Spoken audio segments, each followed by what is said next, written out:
Ya, memang ini menarik ya. Boleh dikatakan itu bukan hanya PSI. Oke, tapi kan di sini wakil yang ada kan wakil PSI. Saya termatik khusus pada tanggal 1 Maret saja.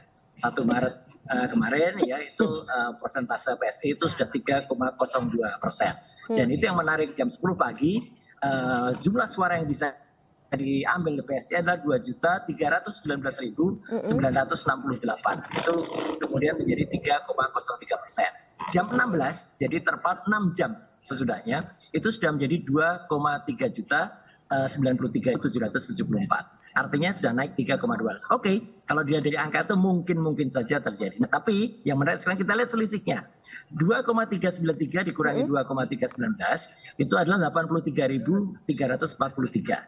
Dan itu berasal dari 110 TPS. Udah gampang aja dihitung.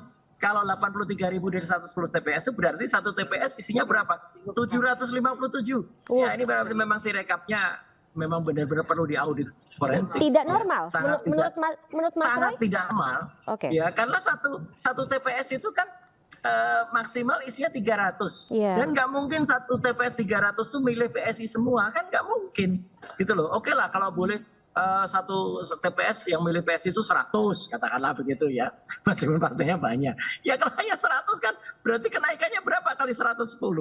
Kan hanya 1.000 sekian gitu loh. Jadi artinya ini memang ada question mark ya. Ada benar-benar question mark yang harus kemudian dipertanyakan betul pada Sirekap.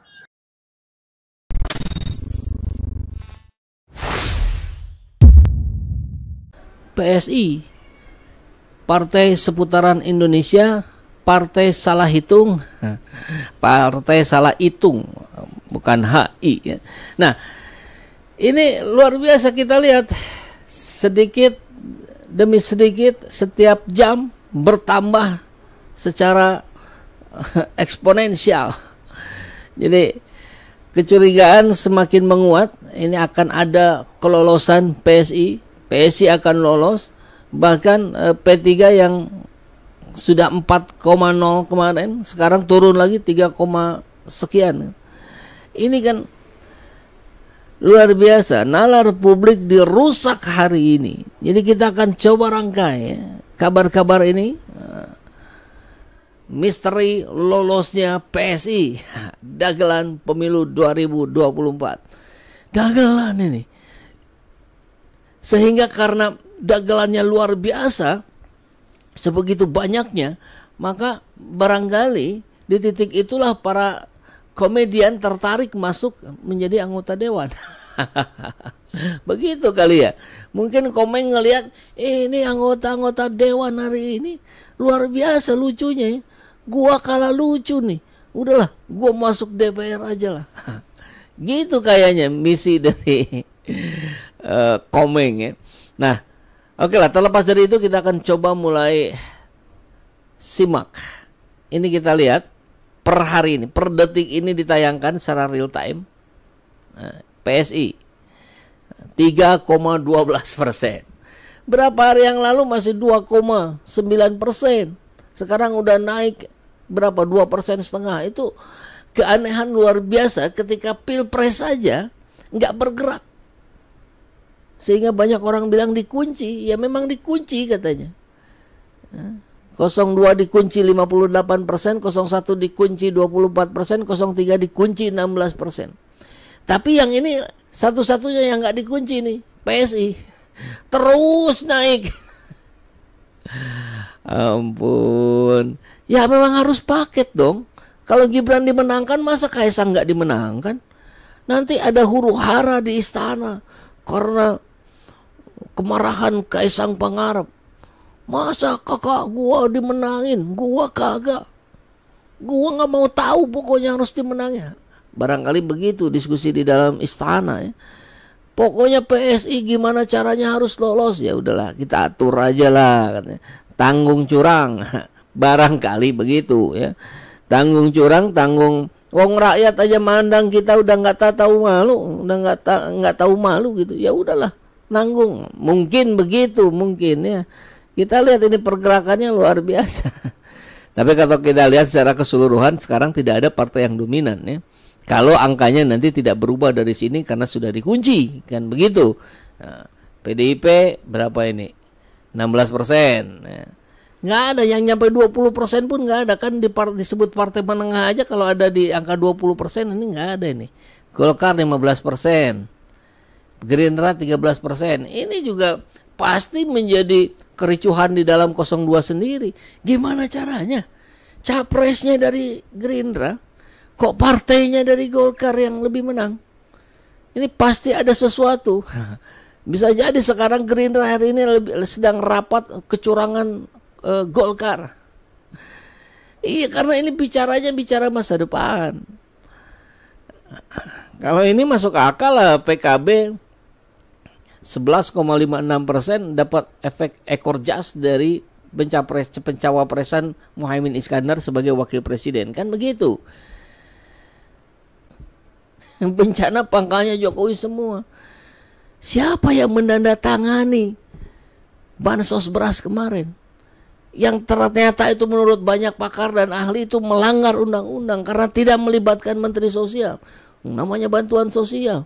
Harusnya sekalian saja kemarin itu jangan bantuan sosial, jangan bansos. Bantuan Jokowi. Nah, jadi jelas gitu. Kalau sekarang disebut bansos ya akhirnya jadi melanggar undang-undang. Bahkan pemberian bansos pun tidak di waktu yang sudah disepakati bersama dengan DPR. Nah, ini masalah lain ini. Maka ketika terjadi cerita ini, ya Jokowi yang salah. Ini hari Jumat kemarin ini. 3 bocah di desa Legok Cile, Kecamatan Bojong, Kabupaten Pekalongan, tenggelam di sungai tak jauh dari rumahnya. 1 bocah ditemukan tewas, 1 selamat, seorang bocah lainnya sedang dalam pencarian. Innalillahi wa inna ilaihi rajiun. Peristiwa naas itu terjadi saat ketiga bocah ini ditinggal orang tuanya mengantri beras bantuan di balai desa. Nah, ini yang lucu ya. Prabowo kasih gelar kehormatan ke siapa? Letnan Trituler apa? Deddy Corbuzier.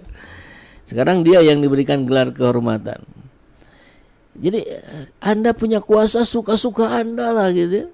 Tapi kami punya nalar jangan dirusak gitu. Beri pangkat jenderal kehormatan, Jokowi dinilai mesti cabut kepres pemberhentian Prabowo yang diteken Habibie. Jadi tidak melihat alur, tidak melihat peraturan, hantam kromo saja semuanya. Begitu kayaknya ya. Ya tadi 2 syarat yang disebutkan Bivitri Susanti ini sudah terpenuhi. Mental culas dan tak tahu malu. Hajar saja semua, makan aja semua. Gitu ya. Tapi ingat, rakyat punya kedaulatan. Rakyat berhak meminta haknya untuk dilindungi, untuk diatur, dipelihara dengan baik oleh pemerintah. Maka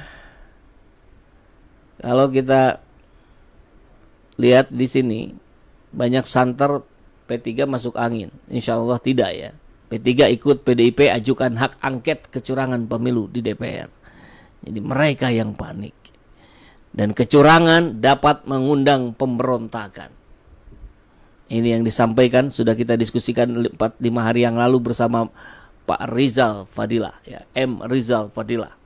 Seorang ahli politik, ahli hukum dan juga sering turun aksi ke jalan. Luar biasa. Mudah-mudahan besok atau lusa kita bisa diskusi lagi dengan Pak Rizal ya, bagaimana perkembangannya. Nah, kembali ke sini, misteri lolosnya PSI, mari kita akan coba rangkai bagaimana dalam hitungan menit, hitungan jam terjadi kenaikan yang eksponensial. Nah, ini angka PSI nih. Ya, kita lihat, kita zoom. Ini di jam versi 1 Maret jam 8. Udah 3,8%, 3,08%. Luar biasa ya. Kemudian ini jam 8 ya, kita geser lagi. Ini jam 9, 1 jam, naik lagi 0,01%. Ini 0,01% ini bukan angka kecil kalau dihitung jumlah. Dan tidak terjadi di partai-partai lain. Hitungan sejam aja naik 0,01%. Kita lihat ada berapa jam, ini akan terus nih. Saya kira setiap jam nih naik 0,01%. Ya nyampe lah 4%.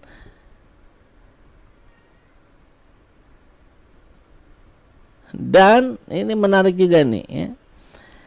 Hanya ada di PSI yang selisih antara surat sah politik dan surat sah calon. Surat sah partai politik itu artinya yang nyoblos partainya doang ya. Dengan surat sah partai politik dan calon, yang dicoblosnya calon. Ini mirip-mirip ini. Nggak ada di tempat lain yang setipis ini perbedaannya. Selalu jomplang. Artinya ada yang ditambahkan.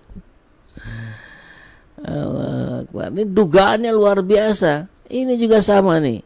Pergerakannya begini terus. Dan ini terjadi di mana ini? Luar negeri. Di luar negeri 10%. Ini nggak masuk akal ini. Ngalahin PKS, ngalahin PKB, ngalahin Golkar. Ini pasti Golkar pun protes ini. Ini curang ini PSI. Jadi yang curang ke PSI ini bukan hanya di kubu 01 dan 03, 02 pun pasti begitu. Ya nggak mau lah mereka kemudian dengan semena-mena diambil angka suaranya oleh PSI dengan cara-cara yang seperti ini. Nanti direvisi, dibalikin lagi ke situ. Revisi, balikin lagi ke situ. Bahkan nih live update ledakan suara PSI 2 jam nambah 19.000 suara hanya dari 110 TPS. Coba bagikan ya. 19.000 suara bagi 10 TPS itu angkanya nggak masuk akal itu.